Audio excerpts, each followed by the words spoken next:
Pues buenas noches, otro día más aquí en la quinta columna. Siguen rodando las noticias, seguimos aquí informando, intentándolo un poquito. Espero que hayáis pasado un buen día de la hispanidad, porque como nunca es un día polémico y para nada cansino, pues nada, espero que lo hayáis pasado bien. Nosotros seguimos aquí con Rusia, pero ha pasado alguna que otra cosa que ha sido bastante interesante, la verdad. Sobre todo para lo que viene a ser la geopolítica de España, pues ha habido una noticia bastante interesante. Luego también, evidentemente, avances en el tema de Ucrania y de Rusia. Y bueno, pues alguna que otra noticia que pueda afectar a nivel global. Yo voy a empezar aquí por algo muy interesante y es la resolución de las Naciones Unidas que condena a Rusia por la anexión de parte de Ucrania, recordemos de Crimea y de esas cuatro repúblicas adicionales en las que se hicieron referéndums. Sea porque de verdad esos referéndums no tengan que tener ningún reconocimiento, o sea porque conviene debilitar a Rusia, sea por lo que sea, o porque no conviene darle la razón a Rusia, ahí yo no voy a entrar, que me llaman o pro-otanista o pro-ruso. La cuestión es que la ONU ha votado por gran mayoría que se tiene que condenar efectivamente esa anexión, ya decimos, sea más o menos legítima, por parte de Rusia. ¿De acuerdo? Entonces la Asamblea General de las Naciones Unidas ha aprobado dicha resolución y ha condenado a Ucrania por ello. 143 países a favor, perdón, 5 en contra, 35 abstenciones. Vamos a hacer aquí un poquito de repaso que se ve que se tiene que ver casi todo entero. No sé yo si se ve. Sí, se tiene que ver casi todo entero. Vale. Lo veis, ¿no? Sí. A ver. Estoy intentando ajustar, pero cuesta un poco más de lo que parece. Ahora sí que tiene que verse. Yo creo que sí. A ver. Bueno. A mí sí que se me ve bien aquí. Si no lo voy a dejar en el tamaño normal. En fin. Vale. Aquí vemos cómo la gran mayoría de países han votado a favor. Afganistán, Albania. Vamos a ver un poco primero las abstenciones, que esos son países que significa que no han votado ni a favor ni en contra, que sencillamente han decidido no pronunciarse. Bien porque no tienen una posición marcada sobre si es legítimo o no, bien o bien porque no les interesa posicionarse. Por ejemplo, Argelia. Argelia es un tradicional aliado de Rusia, sobre todo en la época de la Unión Soviética, pues Argelia era bastante, en ese sentido, pues aliada de la Unión Soviética y por tanto no conviene que se enemiste con Rusia. Lo que pasa es que a lo mejor pues a Argelia le ha venido grande el reconocer esas repúblicas que no son a lo mejor pues legítimas. Voy a verlo desde fuera porque si lo amplío veo que esas de la izquierda, por lo menos las de la izquierda, van a ser un repaso desde más lejos, luego ya acercaré. ¿De acuerdo? Entonces Argelia, al ser ese aliado de Rusia, pues no le viene demasiado bien reconocer que Rusia se ha anexionado de forma ilegítima esas cuatro repúblicas. Lo que pasa es que, pues, evidentemente, tampoco puede decir que ha sido legítimo, porque se pone a gran parte de otros países suyos que son, ya no digamos aliados, pero que con los que sí tiene tratos comerciales en contra. Armenia, también Armenia se ha puesto, o sea, no ha votado como neutral. No ha decidido si es ilegítimo y hay que condenarlo o no. También recordemos que Armenia es un país que tiene pues con Rusia también cierta amistad. De hecho, muchas veces se habla de que Armenia es un protectorado ruso. Geopolíticamente le interesa mucho a Rusia llevarse bien con Armenia, pues son dos países que tienen esas relaciones bastante estrechas. Después, no sé por qué hay algunos, eso sí que no lo sé, no sale el. Imagino que es porque no están en el Consejo, en la Asamblea General de la ONU. Porque vemos que aquí Azerbaiyán, Burkina Faso no aparece nada. Después Bolivia, también Bolivia ha estado apoyando mucho a Rusia, ha estado apoyando al presidente Putin por un tema más ideológico, aunque más que ideológico, porque realmente no comparten esos matices, sobre todo en el ámbito económico ideológicamente, ha sido básicamente por el hecho de que para Evo Morales, presidente de Bolivia, Putin representa esa lucha contra más que contra el capitalismo, contra el imperialismo estadounidense, el imperialismo americano. Y es que no se le puede negar que la OTAN actúa sobre todo bajo los intereses de Estados Unidos y que si pone más o menos fuerza en ciertos conflictos es porque le interesa más o menos a Estados Unidos. Eso yo creo que es difícil de negar. Por tanto, pues también se ha abstenido. El caso de Cuba, por ejemplo, aquí es similar. El caso de Burkina Faso, la República de África Central, el Congo, no lo sé. China también porque es aliado de Rusia, ¿de acuerdo? Cuba ya hemos dicho similar a Bolivia. Eritrea, Eswatini, en castellano. Suazilandia, vale. Bueno, digo yo, Eswatini, ¿eso qué países? De acuerdo, Suazilandia, todos esos países, bueno, muchos países africanos, por el motivo que sea, la verdad es que yo lo desconozco, ahora voy a ampliar más, se han abstenido. Lo hemos visto de votar. Después, Eritrea también, Saguani, Etiopía, todos esos son países, Guinea, son países africanos que por lo que sea pues se han abstenido de votar. Honduras, centroafricano, la verdad es que no sé exactamente geopolíticamente por qué sí, porque no. India sí que India no tiene de momento como un aliado grande dentro de ninguno de los dos bloques, se mueve un poquito con unos con otros, aún no está definido a con qué parte del tablero está jugando y por tanto a lo mejor no se quiere cerrar esas puertas y no vota en contra de esta resolución, pero tampoco vota a favor. Se cura un poco de espanto en ese sentido. Es mejor no mojarse. Kazajistán, también aliado de Rusia, ha preferido no mojarse. Igual que también fuertes lazos Kirguistán. Laos, ¿por qué no ha decidido mojarse? No lo sé, honestamente. Lesoto, otro país africano, Mali, país africano, Mongolia también un país que tiene bastantes lazos con Rusia, también tienen frontera, por tanto a lo mejor pues para ellos es más acertado estratégicamente, no posicionarse simplemente y ya está. Mozambique, Namibia, al final también, si no te beneficia en el cierto sentido condenar a Rusia por las anexiones de Ucrania, no la vas a condenar, porque no ganas nada. Entonces, después vemos aquí, Pakistán también es bastante... Se lleva muy bien con Rusia, que yo sepa no tienen tantos lazos comerciales, yo ahí ya me pierdo, la verdad es que no sé la situación de Pakistán con Rusia cuál es. Vemos aquí Sudáfrica y Sudán del Sur, vemos más países africanos, muchísima cantidad de países africanos que no se han mojado. Es curioso porque tampoco ningún africano ha votado en contra de condenar a Rusia, pero muchísimos se han abstenido. Sri Lanka, no sé si también tiene, no sé si tiene lazos comerciales, me extrañaría porque Sri Lanka, recordemos, esa isla pequeña al sur de la India, de hecho le llaman la lágrima del Índico porque tiene forma de lágrima, no sé la verdad cuál es su situación. Sudán, otro país africano, vemos que se repite mucho esta fórmula del país africano que no vota ni a favor ni en contra de la condena. Tayikistán, ex país de la Unión Soviética, que sigue manteniendo lazos económicos y diplomáticos con Rusia. De hecho, también, como por ejemplo Kirguistán, que lo hemos visto antes, que también había votado nulo, sí que los dos forman parte de la Organización de Seguridad, ¿cómo era? Tratado de Seguridad Mutuo, OCST, recordemos la que era la OTAN, no, OTCS, ahora mismo se me ha ido, OTAN rusa, vaya, que era ¿cómo se llama?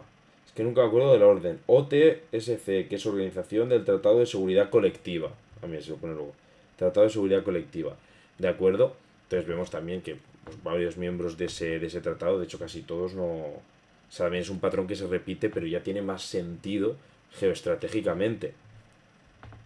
¿De acuerdo?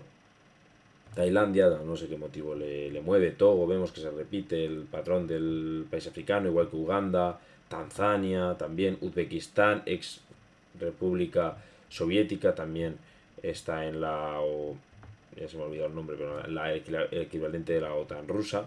Vietnam, más por un tema también de antiimperialismo, y Zimbabue, otro país africano. ¿De acuerdo? Ahora hemos visto las abstenciones, que son 35. Y hay 5 países que directamente han votado en contra. Espera, que no tengo el micro bien puesto. 5 países que han votado directamente en contra, ¿vale? Y vamos a repasarlos. El primero está claro y es el segundo más obvio, que es Bielorrusia. Bielorrusia es un fiel aliado militar, a nivel geoestratégico muy importante, a nivel económico de Rusia.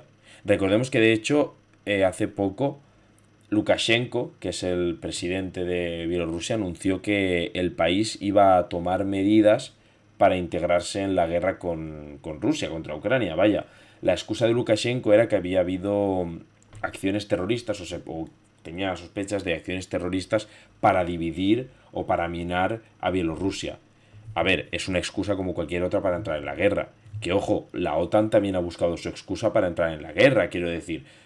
No digo que sea más reprochable lo de Bielorrusia que lo de la OTAN. Simplemente cada uno defiende sus intereses nacionales. Y en este caso Bielorrusia es un firme aliado Lukashenko de Putin. Bielorrusia de Rusia van de la mano. Y como digo, van a empezar a hacer pues maniobras militares conjuntas y Bielorrusia va a ceder territorio para que haga maniobras militares Rusia.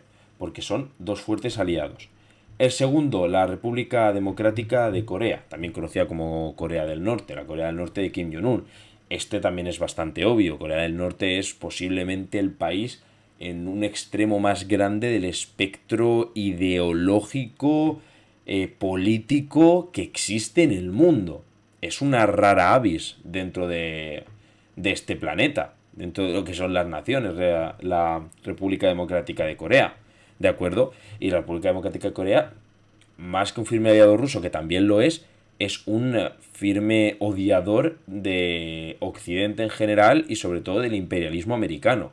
Recordemos que de hecho ahora Corea del Norte está teniendo todas esas maniobras de misiles en aguas territoriales japonesas, bordeando siempre la frontera con Corea del Sur, porque está pues desafiando continuamente a Japón y Corea del Sur, que son dos aliados muy grandes de Estados Unidos.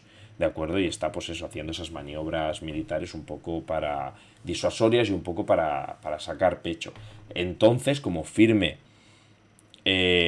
como decir, el confrontador de la OTAN, como la cara totalmente opuesta de lo que representa la OTAN y lo que ellos consideran imperialismo americano, pues Corea del Norte vota en contra de esa resolución que pide condenar la anexión de Ucrania por parte de Rusia.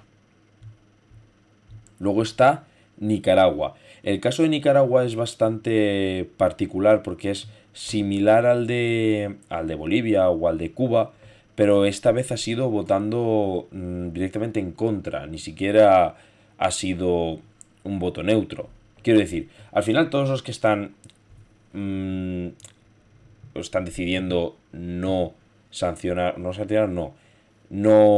condenar la anexión de Rusia de partes de Ucrania, lo hacen evidentemente a nivel ideológico. Igual que con otras cosas lo hace Occidente y lo hace la OTAN. Quiero decir, al final este análisis no significa de estos son todos los buenos y lo hacen todo bien y estos son todos los malos y lo hacen todo mal. Ni mucho menos. Pero digo, en este caso creo que es bastante evidente que Rusia ha violado la integridad territorial de Ucrania, que Rusia ha hecho unos referéndums que no tenían garantías.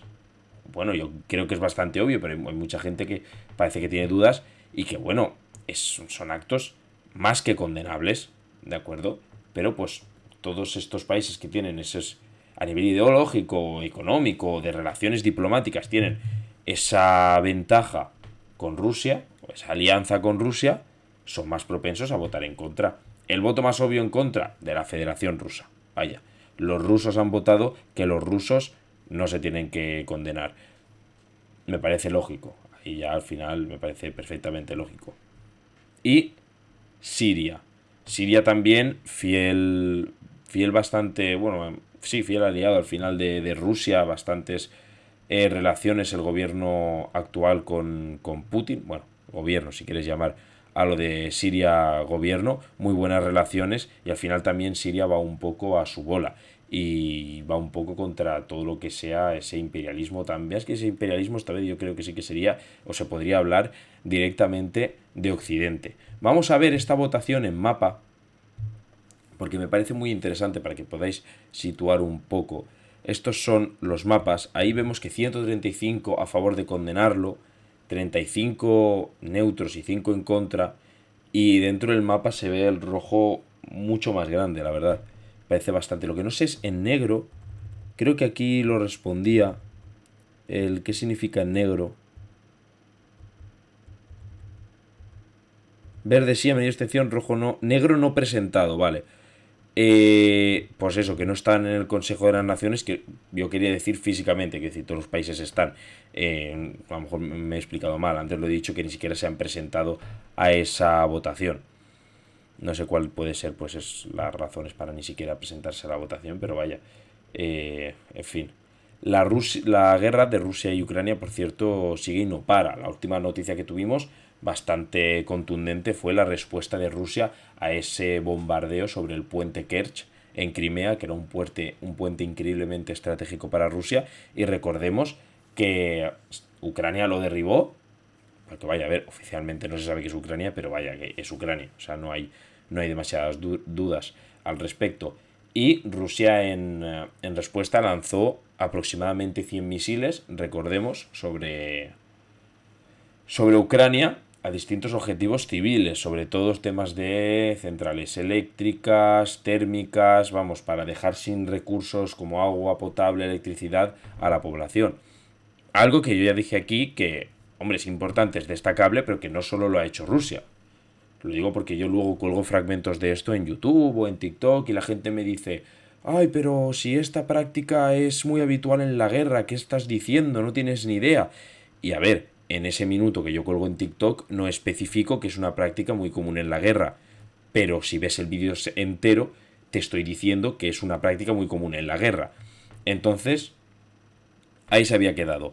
Tema de reclutamiento. También hablamos de la importancia, y aquí vemos este mapa es muy del orden mundial, también hablamos de la importancia del capital humano con el que cuenta Ucrania, que cuenta con una capacidad de movilizar soldados espectacular. Movilizado 300.000 reservistas, pero eso no es todo.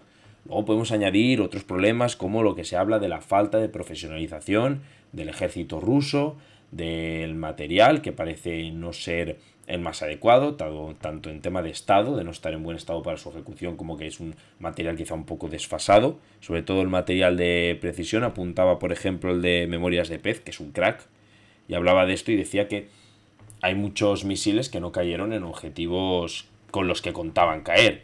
Quiero decir que a lo mejor un misil apuntaba a una central térmica, me lo invento, y caía 30 metros a la izquierda. Y no afectaba a esa central térmica. Es decir, que también parece ser que esos misiles, ese material de precisión, no está siendo tan eficaz como lo que el gobierno ucraniano le cabría esperar. Y aquí vemos a la hora de reclutar, evidentemente no va a ser un problema tan grande, ¿no? Porque Rusia es enorme y tiene una capacidad de reclutamiento muy fuerte, porque tiene un ejército muy poderoso. A mí me dicen aquí su pro-otanista y no sé qué, yo digo, sí, yo sé que Ucrania tiene la ayuda de la OTAN, quiero decir, yo no estoy diciendo que Ucrania sola esté ganando a Rusia, ni mucho menos. Ucrania sola contra Rusia seguramente ya la guerra se habría acabado, a favor de Rusia, evidentemente. Y aquí vemos algo curioso que yo desconocía y por eso aquí lo saco un poco a relucir, que es el hecho de que Rusia, que está en pleno reclutamiento, como dice aquí el tuit, es un país con muchas mujeres. Dice, pese a su sobremasculinizada política, sobre todo se refiere en la figura de Putin, ¿no? Que digamos que representa más esa figura de macho, de masculinidad tóxica. Es el segundo país con menor proporción de hombres, con 115 mujeres por cada 100 hombres. Muy interesante, aquí vemos del número de mujeres por cada 100 hombres.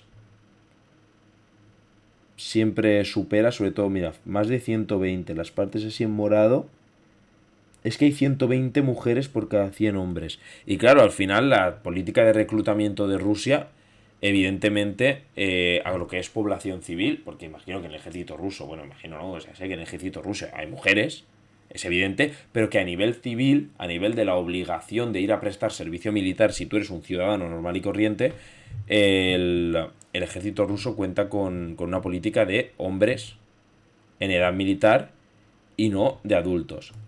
Digo, eso es una diferencia importante. Siempre nacen más niños que niñas. Eso sí que es cierto que en la especie humana siempre nace un porcentaje mínimo, pero nacen un poco más de niños que de niñas. Y Rusia es el tercer país con mayores mutes asociados al alcohol y hay que sumar tabaco, drogas, violencia y suicidios. Vale, sí que son todo causas que se asocian más a la muerte prematura por parte de hombres o que favorece la muerte por parte de hombres. Sobre todo también es que en Rusia hay un problema de alcoholismo muy grave. Siempre lo ha habido.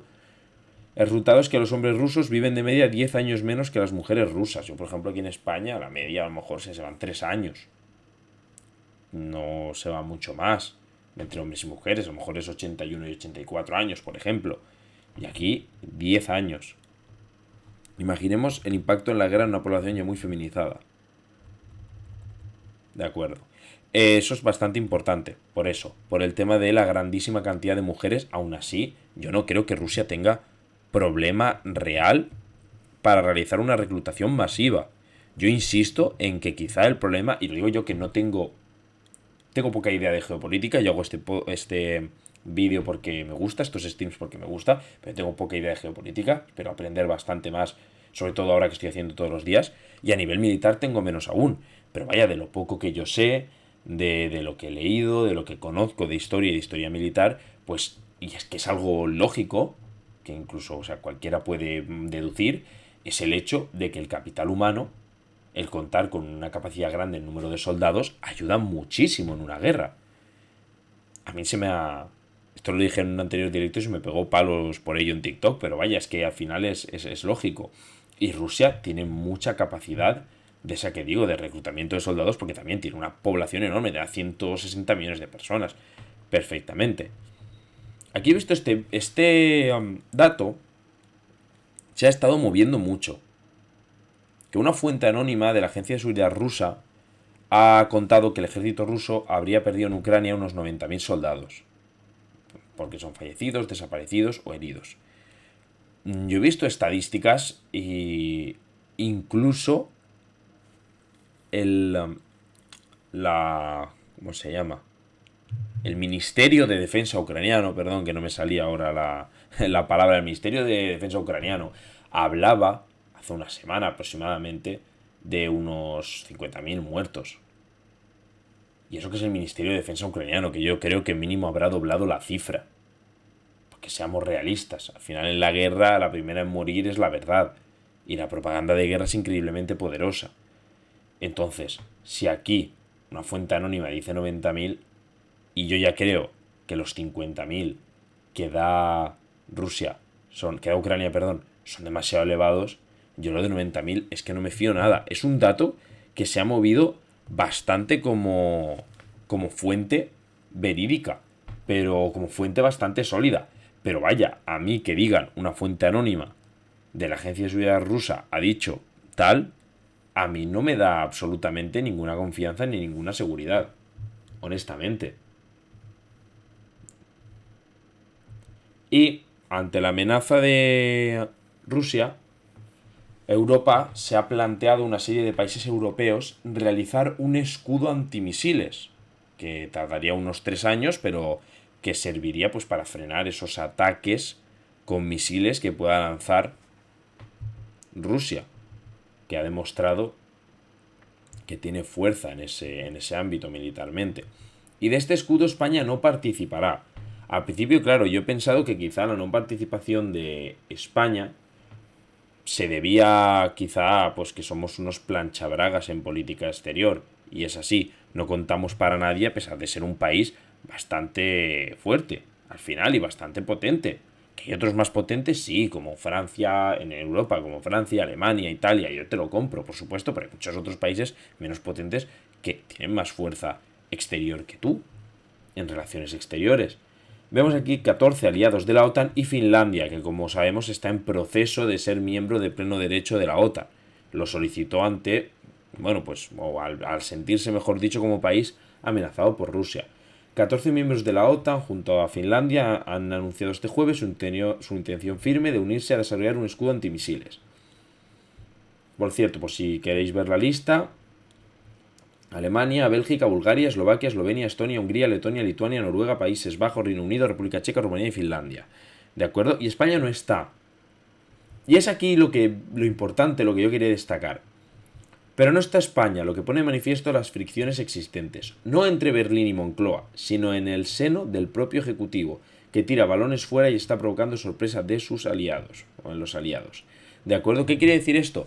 Que la no participación de España dentro de ese escudo de misiles, dentro de ese posible escudo de misiles de fabricación europea, no viene porque España esté enfrentada con sus socios europeos. No es porque Alemania, que es la que ha planteado este proyecto, esté enfadada con España, esté enfrentada a algún tipo con el gobierno, sino por puras fricciones internas, por la incapacidad interna de coordinarse a la vez en esta materia, incluso militar, en medio de una guerra que de forma más o menos directa te está afectando. Y aquí, lo que dice Margarita Robles: como ya dijimos en la cumbre bilateral de la semana pasada, esta es una decisión de Alemania que están debatiendo de forma unilateral. España está colaborando en varios proyectos con Alemania, pero en este en concreto entendemos que la participación en el escudo antimisiles OTAN es la procedente sin perjuicio de que más adelante, si hubiera una petición expresa de Alemania que no se nos ha realizado, la atenderíamos en su caso. Claro, o sea, no solo internamente no se aclaran, sino que también están esperando que formalmente haya una petición por parte de Alemania para hacer un escudo antimisiles. Hombre, yo creo que un escudo antimisiles con una potencia amenazante como es Rusia, peligrosa para la OTAN, es algo que tampoco tienes que esperar a que te lo pidan por favor para que lo hagas, a que te envíen una carta a tu casa para que digas, venga, participamos en estos escudos antimisiles. Pero bueno, al final yo siempre he dicho que España no era en principio era evidentemente, y yo creo que España es un objetivo para la OTAN, para Ucrania por estar para Rusia por estar dentro de la OTAN, es un objetivo evidentemente, además es un país con peso económico, con bastantes relaciones con todos los países contrarios a Rusia, de toda la órbita Europa, OTAN, etcétera. Es, pues digo, un país que militarmente tampoco es débil, pero eso no quiere decir que sea de los principales objetivos. Creo que hay muchos países mucho más atractivos a la hora de atacar, como es Alemania, como es Italia, como es Francia, que además esos países, Italia no tanto, pero Francia y Alemania están más en el centro de Europa y son mucho más atacables, imagino yo, en una misma ofensiva militar. España está muy desplazada.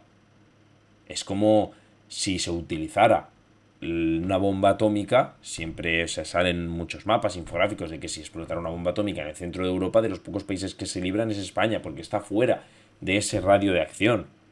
Entonces, su localización geográfica también ayuda. Pero sobre todo yo creo que, a pesar de ser un país, como digo, económicamente fuerte y militarmente para nada débil, pues tiene una política exterior tan floja, no es una de las voces cantantes dentro de esas organizaciones supranacionales como pueden ser la Unión Europea o la OTAN. Yo creo que no es de los principales, que es un objetivo fuerte, ojo, y porque también, por ejemplo, a mí me lo dijeron en TikTok, que tiene la base de Rota, yo en eso no había caído, y es cierto, tiene una base estadounidense, la base de Rota, que también puede ser un objetivo militar ruso muy fuerte. Y es cierto, pero yo no creo que sea uno de los más jugosos para Rusia a la hora de atacar. Creo que hay muchos otros países que podría atacar más fácilmente. Y aquí he encontrado en ese sentido, porque hablamos de armamento, de la OTAN, lo que gastan en defensa los países de la OTAN, ¿de acuerdo? Este infográfico, repito, es simple y llanamente de países de la OTAN, ¿de acuerdo? Y si lo amplío, se ve peor aún. Pero bueno, aquí se ve yo creo suficientemente bien. El primero de todos no aparece ahí porque directamente está aquí. Estados Unidos. 811. A ver, pone B es de billones. Es una estupidez que hubiese puesto aquí los escudos antimisiles. A ver, pero quiero decir, o sea, los escudos antimisiles aquí no, pero si es una red conjunta de escudos antimisiles y de sistemas antimisiles en Europa, yo creo que tampoco estaría mal que España fuera partícipe. Tampoco veo yo que geográficamente o geoestratégicamente sea una estupidez, la verdad. Pero bueno. Aquí digo, billones, tened en cuenta que los billones en inglés son 1.000 millones en castellano. Yo no sé si lo sabéis o no, yo es que me parece una estupidez, pero sí. Cuando pone billones es 1.000 millones, ¿de acuerdo? Entonces 811.000 millones de dólares se gasta Estados Unidos en defensa, ¿de acuerdo? El número 2 es Gran Bretaña, bueno, Reino Unido mejor dicho, 73.000 millones. Fijaos ya en la diferencia, de 811.000 a 73.000, que es el segundo, como decimos, Reino Unido. Alemania 65.000 millones, Francia 59.000 millones, Italia 30.000 millones. Luego el sexto no está porque es Canadá con 27.000 millones y pasamos a España con 15.000 millones. O sea, es que España al final, ya digo, militarmente, fijaos, el gasto de España es el séptimo de la OTAN. Es cierto que yo esperaba pues superar a países como Montenegro, Macedonia, pues sí, evidentemente, pero hay otros que militarmente no son débiles, como Turquía, como Holanda, son países importantes, países que pueden tener una fuerza militar grande, y al final España tiene más gasto en ese sentido. Y aún así, ya digo, no pinta demasiado en todo el tema de la OTAN. Yo no sé cómo tenemos de verdad una política exterior tan débil.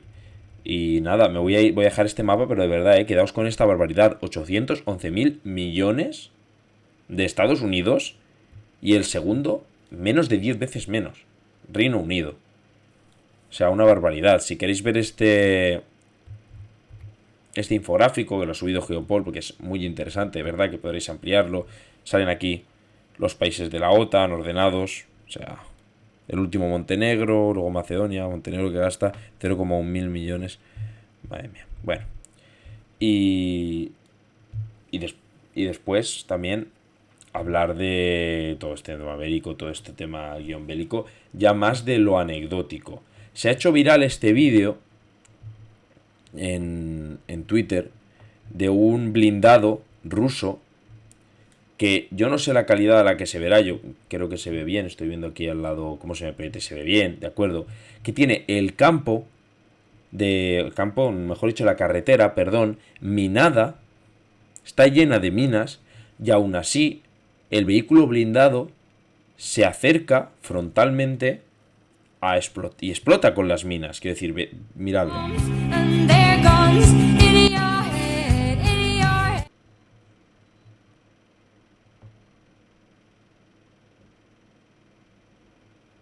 La explosión es una barbaridad. Fijaos cómo queda el vehículo. Es que me parece una locura. Y el hombre sí que sale por su propio pie y está vivo, que yo creo que tiene que celebrar su cumpleaños de nuevo ese día. Porque la explosión es increíble, destroza el vehículo militar y él puede salir por su propio pie.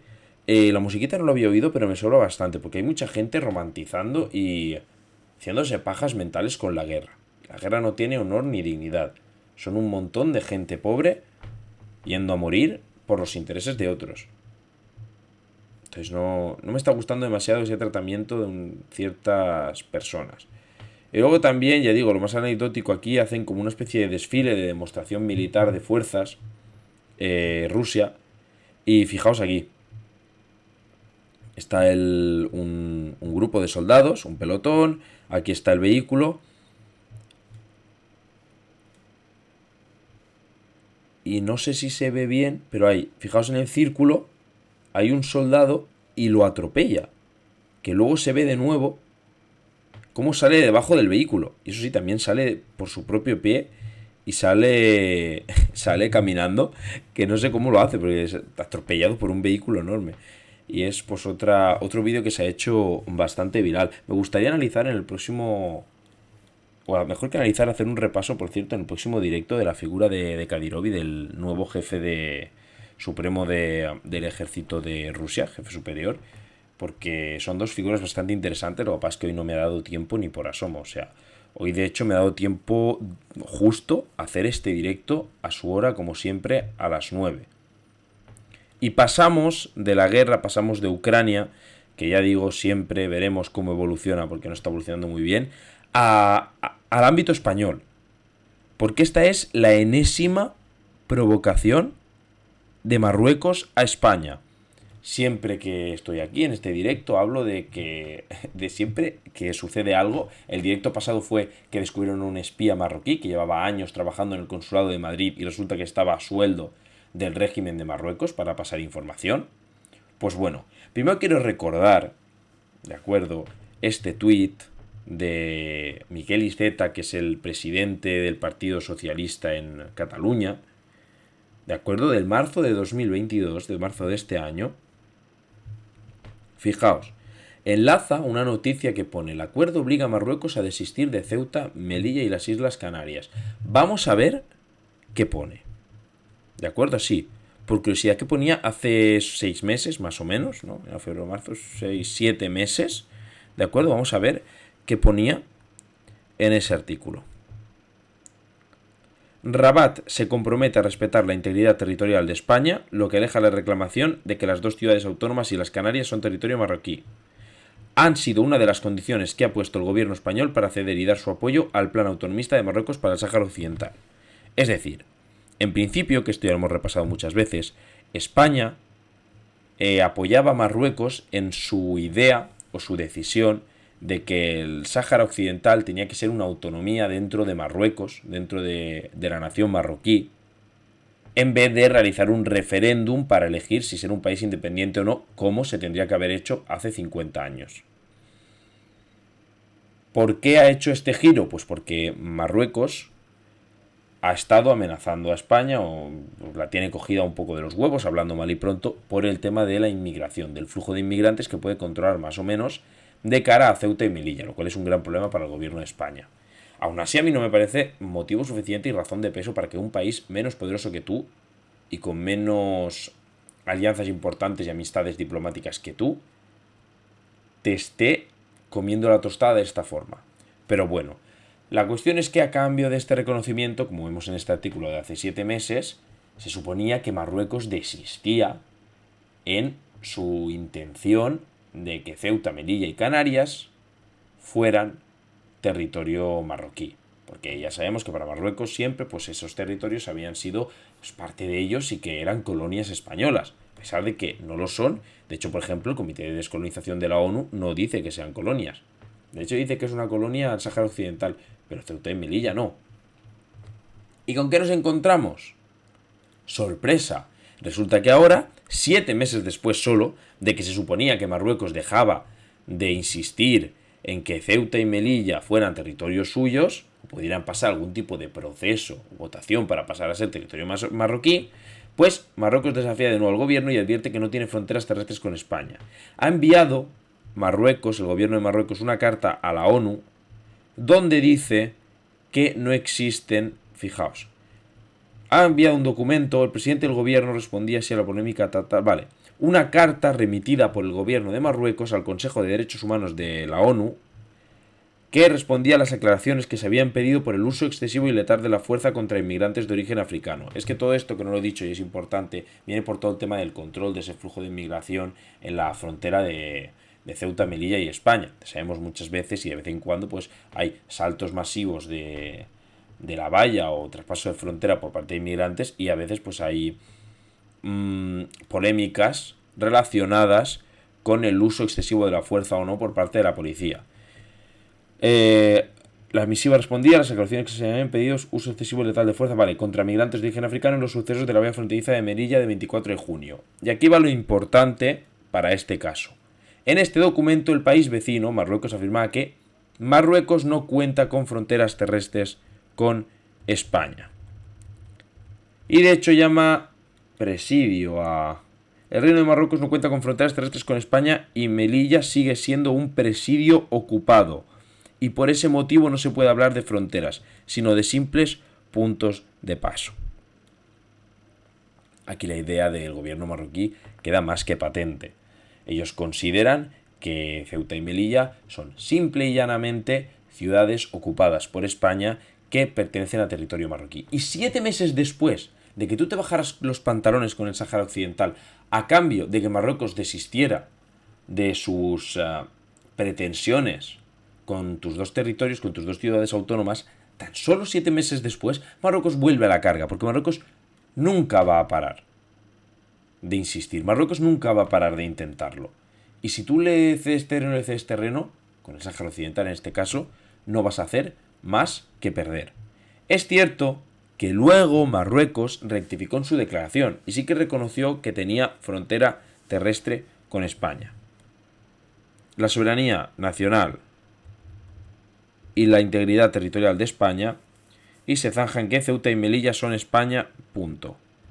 Solo dice el PP, instó al presidente a que lo dijera. Ante toda esta, como digo, vorágine de el gobierno no dice nada, el PP insiste en que se hable tal, se dice que sí que comparten fronteras terrestres. Aquí lo pone. No obstante, horas después de lo expresado en el escrito fue matizado por fuentes del Ministerio de Exteriores. Marruecos y España, según el acuerdo firmado el pasado 7 de abril, sí comparten fronteras terrestres. Y por si acaso había alguna duda o los marroquíes tenían alguna duda, el observatorio de Ceuta y Melilla les puso o subió un vídeo a Twitter aclarando que Ceuta y Melilla sí son españolas y por qué son españolas. Vídeo que podemos ver aquí.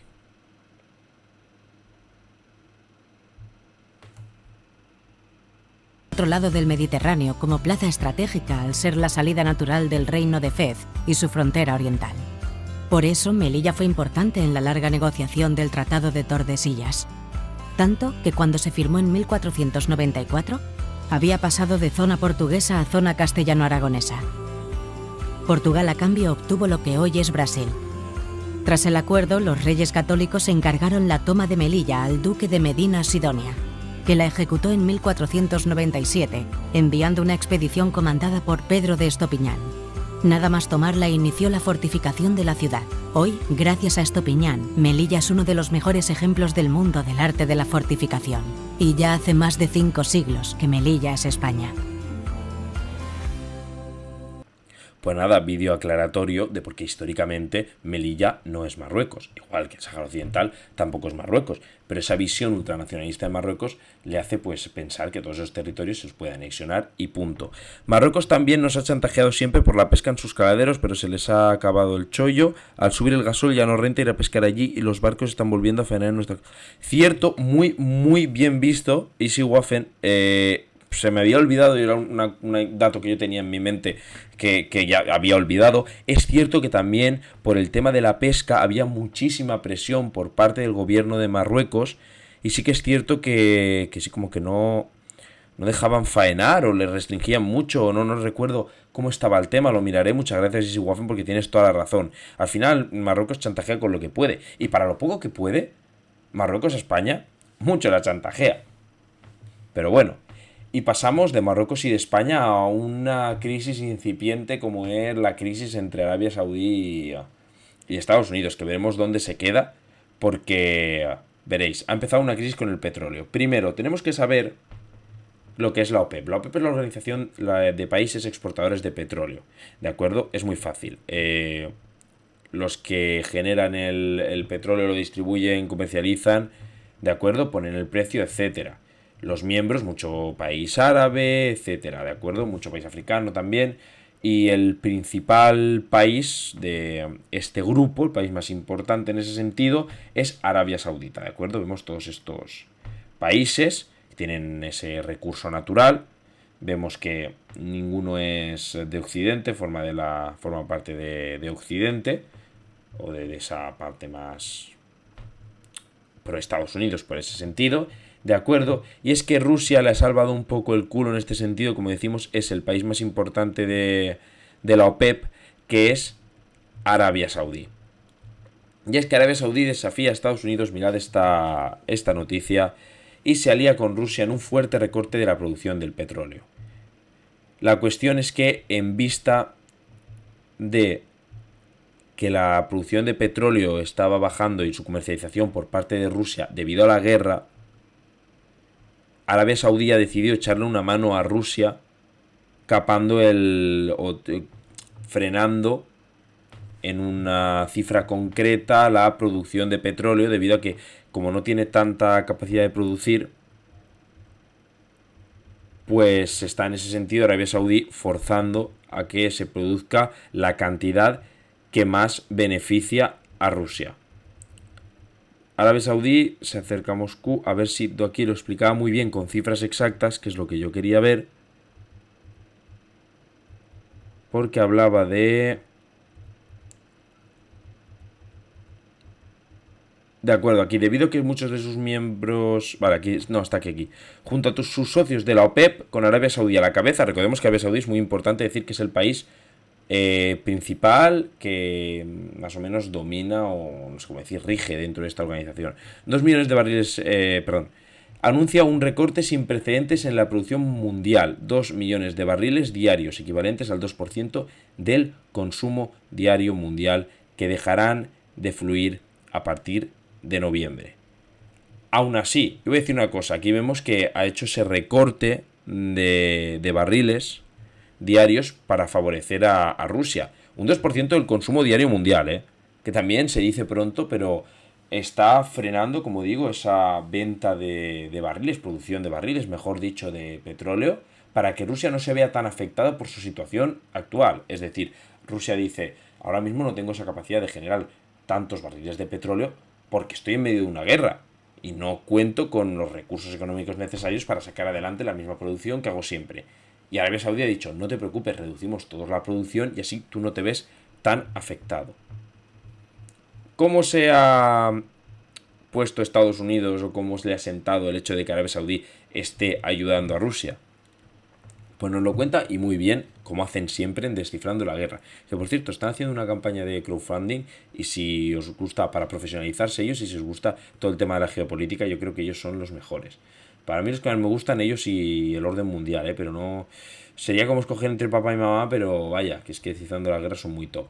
Aquí vemos, el presidente Joe Biden prometió el pasado 11 de octubre consecuencias para Arabia Saudí debido a la decisión de la OPEP de reducir el suministro de petróleo para reforzar su precio.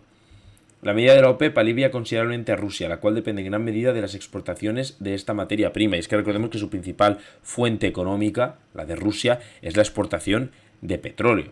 También gas, pero vaya, petróleo es una exportación increíblemente importante para Rusia.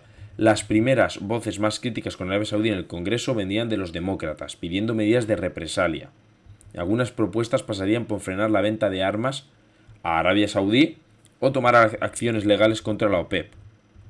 El coordinador de comunicaciones estratégicas del Consejo de Seguridad Nacional afirmó que Biden busca revisar la relación bilateral, buscando echar un vistazo para ver si la relación está sirviendo a nuestros intereses de seguridad nacional. Aquí por lo menos es sincero, porque Arabia Saudí es una dictadura atroz, con un recorte de derechos increíble, a pesar de que tengan mucho dinero y unos edificios chulísimos y todo lo que queráis, pues no tiene una libertad nula. Es una dictadura terrible y opresora, pero Estados Unidos y Occidente en general están más que encantados con ellos porque nos sirven a nivel de, en este caso, suministro de petróleo.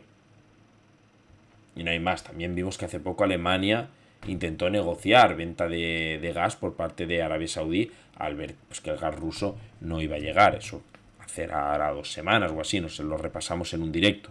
Tras un enfriamiento de las relaciones, desde el caso Khashoggi en 2018, que creo fue cuando se trocearon, mataron a un tío en una embajada y lo trocearon, ¿no? Vamos a ver, que de eso creo que tampoco, como que no ha habido culpable o... Sí, periodista saudí, columnista tal, sí, que fue asesinado en el consulado saudí de Estambul por agentes del gobierno, ¿verdad? Que se cagaron en Turquía, en el consulado, lo mataron y lo trocearon. Fue un escándalo porque es matar periodistas, asesinar periodistas para limitar el derecho a la información, pero como es un país que nos da petróleo, pues a Occidente, ¿qué más le dará? Tras el enfriamiento, lo hemos dicho por el caso Khashoggi, Biden visitó Jeddah en julio de 2022 para restaurar lazos por una variedad de razones, incluida la necesidad de reforzar los mercados energéticos dada la guerra de Ucrania. Pues lo que estábamos apuntando. necesidad de recursos y por tanto pues me llevo bien con una dictadura atroz. La primera medida de represalia no ha tardado. Estados Unidos ha cancelado una reunión prevista para este mes con el Consejo de Cooperación del Golfo, dedicado a la defensa de posibles ataques aéreos iraníes. Arabia Saudí, por su parte, ha afirmado que esta decisión es puramente económica. A ver, Dios sabrá que Arabia Saudí no me gusta un pelo, pero tienen toda la razón del mundo. O sea, la razón es única y exclusivamente económica. También ha intentado relajar tensiones, mostrando que planean aumentar la producción de forma significativa en diciembre, cuando la Unión Europea se disponga a frenar las exportaciones de crudo ruso.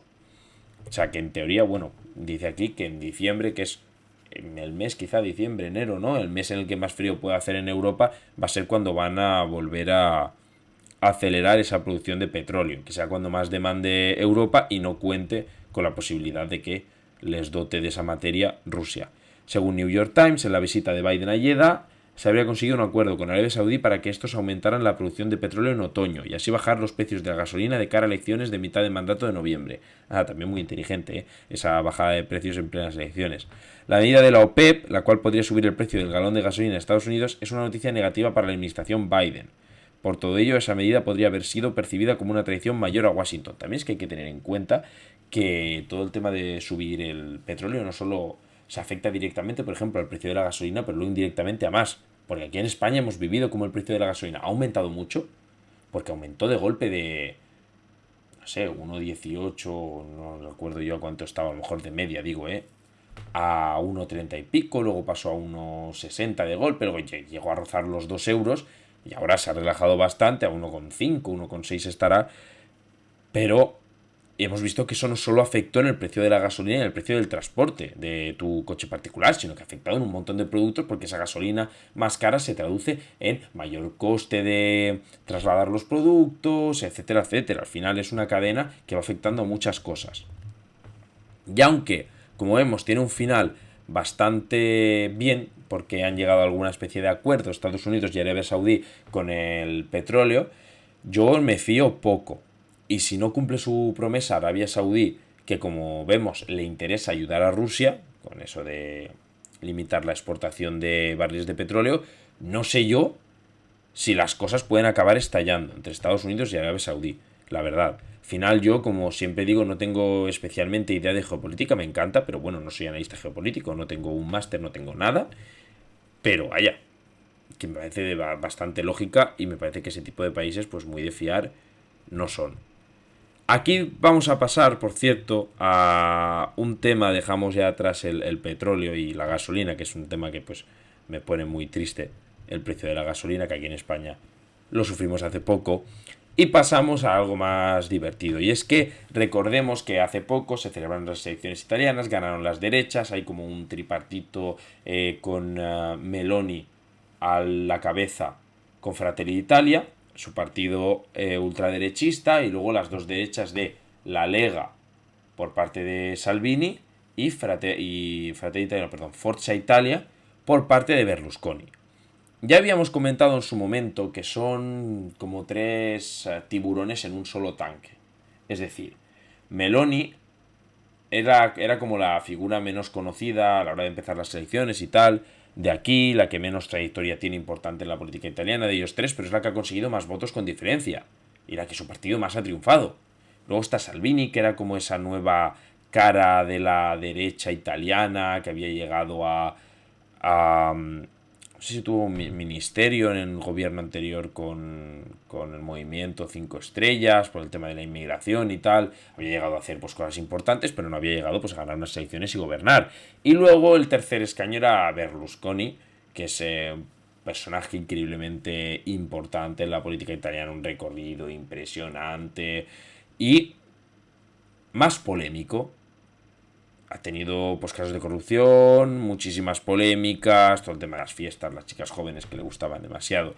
Y aquí vemos como en el primer día en el Senado, tras ser expulsado, por cierto, es cierto esto, por fraude fiscal hace 9 años, le ha dicho en italiano, vete a tomar por culo a la rusa, que por cierto es alguien con un perfil también fascistilla, es bastante anhelador de Mussolini, pero bueno, le ha dicho bafanculo, que vete a tomar por culo al presidente del Senado, porque ha tenido como un rifirrafe con Meloni. Fijaos, para confirmarlo, Forza Italia, que es el partido de Berlusconi, no ha votado al candidato de la coalición de derechas en el Senado, y el encuentro Berlusconi-Meloni no fue nada bien. Por eso dice, se vienen turbulencias en el interior de la alianza Meloni, Salvini y Berlusconi. Hablamos estos tres que son a lo mejor quizá demasiado... tres gallos en un mismo corral. Quizá. Que cada uno va a querer demasiado trozo del pastel. Vamos a escuchar un poco a ver cómo le... Es que no se escuchará, pero al menos se verá. Altrimenti staremo a raccontare una specie di crack, diciamo. Pues sí, le han captado las cámaras, parece, y que le dice directamente a la rusa, va fanculo, vete a tomar por culo, lo captan las cámaras de pleno y no hay más salida. Veremos cómo se sigue esta línea la política italiana, porque parece que se torna bastante interesante. Aquí lo vemos, lo explica también Daniel Verdú, la guinda de la sesión es eso, que primero le ha echado un pulso a Meloni y Forza Italia, que es lo que hemos dicho, se ha ausentado de la votación. Y luego Berlusconi, captado por las cámaras, diciendo a fanculo. Y es pues el show de Berlusconi, que lo echábamos de menos y lo queríamos tener de vuelta. Más polémicas. Pfizer. No me había enterado, no sé cómo. O sea, creo que vivo debajo de las piernas, no, de las piedras. No había oído el tema de Pfizer, pero la verdad es que me deja muerto. Quiero mirármelo más porque a lo mejor hay alguna explicación médica o científica del por qué no se habían testado estas vacunas para frenar la COVID antes de su venta. Vamos a ver lo que ha dicho una ejecutiva de Pfizer, que es preguntada en el Parlamento Europeo. Fijaos, esto sí que es cierto, está en inglés, pero luego vamos a ver completo el texto en castellano traducido. Entonces vamos a ver un poco lo que ha dicho, pero básicamente pues que no se habían testado, como digo yo, esas vacunas.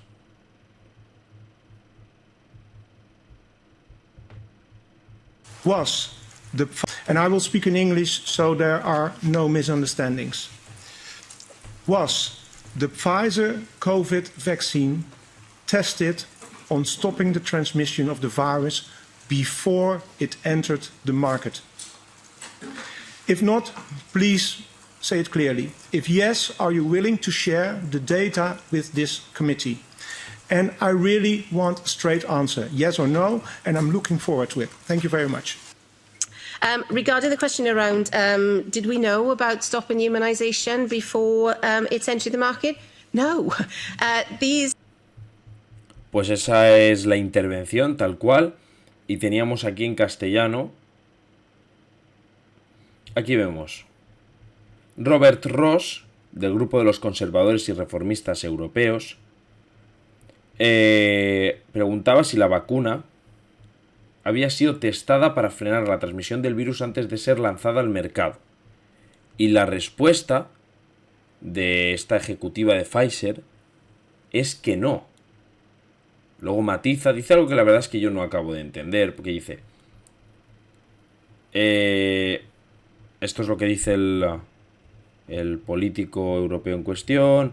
Y aquí dice ella... Dice no, que es lo que hemos visto, no. Esto, ya sabes, tenemos que movernos a la velocidad de la ciencia para entender realmente qué está pasando en el mercado. Esa parte yo no la comprendo, honestamente.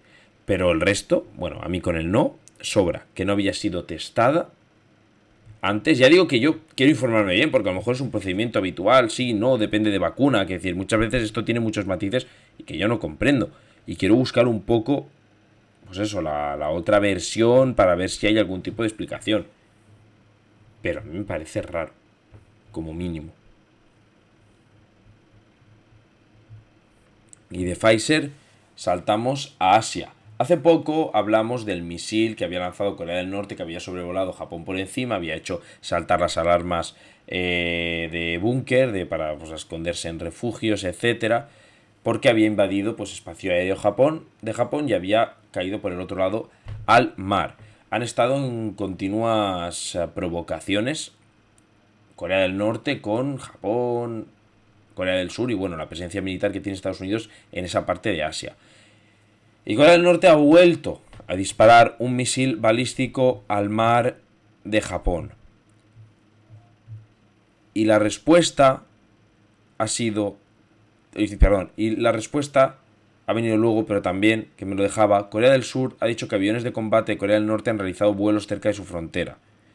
Y la respuesta que está aquí dice que también ha enviado Corea del Sur esos aviones, esas aeronaves, a también esa zona donde había realizado Corea del Norte esos vuelos cercanos.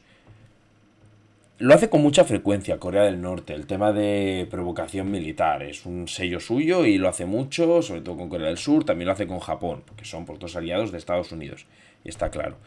Pero es cierto que yo estoy leyendo más que de costumbre en los medios todo este tipo de cosas. Y yo, porque yo no leo solo en medios españoles, yo leo en medios de muchas partes del mundo, porque tengo, de hecho, si veis la cuenta de Twitter de La Quinta Columna, yo la uso básicamente para encontrar todo este tipo de noticias, tweets, para ponerlos aquí, y yo sigo pues cuentas de todo el mundo. Y lo estoy viendo en Japón, en medios japoneses, en medios coreanos, en medios españoles también, pero medios en inglés, estadounidenses y eso, que parece que hay como una mayor afluencia de ataques por parte de Corea del Norte en ese sentido, con misiles, etcétera. Ataques no, es decir, demostraciones militares cerca de territorio que violan directamente territorio de estos países enemigos. Por tanto, también puede tener una evolución poco deseada por esa parte. Lo que pasa es que, claro, Corea del Norte sería un suicidio, ¿no? Que atacara, yo creo, a Corea del Sur o a Japón, teniendo en cuenta que son aliados e incluso hacen maniobras conjuntas con Estados Unidos en esa zona de Asia. No lo sé. Si hay algún país capaz de hacer eso y capaz de hacer un ataque medio suicida, desde luego es Corea del Norte. Y por aquí pasamos a las últimas noticias, así más noticias rápidas, un carruselito de cosas interesantes que he visto y que os quiero aquí dejar un poco. Como por ejemplo el hecho de que Armenia y Azerbaiyán parece que pueden haber llegado a formar a firmar una paz formal, un trato de paz formal que incluye, aquí lo pone, una delimitación oficial de la frontera para fin de año. Y es que recordemos que esa zona de Nagorno-Karabaj, que es disputa entre Armenia y Azerbaiyán, de la que también hemos hablado en este canal varias veces, realmente no está firmemente delimitada, porque hay reclamaciones territoriales de cada país, de Azerbaiyán y de Armenia. Hay fronteras poco claras, hay fronteras que son de un país pero están controladas por el otro, etcétera. Entonces, parece ser que por fin van a ponerse mínimamente de acuerdo, pero a mí me hace pensar que es a favor de Azerbaiyán, que es militarmente más potente que Armenia, le iba ganando la disputa, desgraciadamente, y no había recibido Armenia ayuda de nadie. Ni de Rusia para mediar, porque estaba muy ocupada con Ucrania, y solo había pues encontrado mediadores a la OTAN y a Estados Unidos, pero que al final van a ir a por sus intereses. Y recordemos que les interesa el gas que tiene Azerbaiyán, que envía Rusia a través de Turquía. Y hablando también de gas y de Azerbaiyán, se está hablando de la posibilidad de que Rusia realmente esté vendiendo su gas a Europa, pero por medio de Azerbaiyán. Aquí, de acuerdo con el periódico francés Le Canard d'Enchaîné, no sé cómo se pronuncia, lo siento, se creó un plan que permite a Europa comprar indirectamente gas y petróleo rusos en tránsito a través de Azerbaiyán. Y aquí muestra como evidencia, o dice que la evidencia es que mientras que Azerbaiyán exporta más, no produce. Por tanto, evidentemente, esa exportación de petróleo no podría ser posible si no existe una producción. Y por tanto, pues eso se comenta, se baraja la posibilidad de que sea petróleo ruso enviado al resto de países de Europa a través de Azerbaiyán y hecho pasar por petróleo azerí, que sí que es un petróleo pues que Europa compraría. Seguimos con Irán. Hoy no hemos tenido demasiada actualización, afortunadamente, de números de muertes, etcétera. Siguen las disputas, había 19 ciudades que estaban en disputas activas, y aquí vemos este vídeo de que esto lo dice, que hace un mes, lo dice Agustín Antonetti, era imposible en Irán, y hoy varios grupos de mujeres caminan sin su hijab por las calles mientras el resto de las personas las saludan y las alientan a seguir.